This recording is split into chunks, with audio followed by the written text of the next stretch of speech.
एमाले जिन्दाबाद। किन एमाले चाहिँ भोट हाल्ने त्यही भएर भोट हालेर अनि घन्टीमै जिताउने भन्ने सोचिरहेको छौँ नि त हामीले। हामीले बालीलाई जिताउन सकेनौँ भने नेपालीको भाग्य नै गुम्यो। यसपालि फेरि यी तिनटा आयो भने तिनटै आउनु हुँदैन। ढाका बजिया यो धर्मराज मारेर आएको बजिया ढाकामा 5 है अहिले म जेलमा के भन्छ भने म के अरे जेलमा बसेँ राजनीतिक बन्यो भने चाहिँ ढाका। तर म परिवर्तन चाहन्छु यसपालि। केपी शर्मा ओली हुनुहुन्छ, उहाँले राजगैरीको आफ्नो क्षेत्रमा विकास गर्नुहुन्छ, त्यो बालेन कहाँको त्यो आएर यहाँ विकास गर्छ। हामीलाई झापा जिल्ला विकास गर्ने व्यक्ति चाहिएको होइन, सुन्नुहोस्, हामीलाई देश विकास गर्ने मान्छे चाहिएको।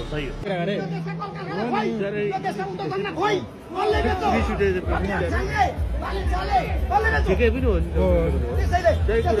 हामी समुद्र नेपाल बनाउनको लागि अब राजसभाको सरकार, घन्टीको सरकार, बालन साहब हिस्ट्री भनेको फेरिने चिज हो भाइ। बालेन अहिलेसम्म आएको थियो।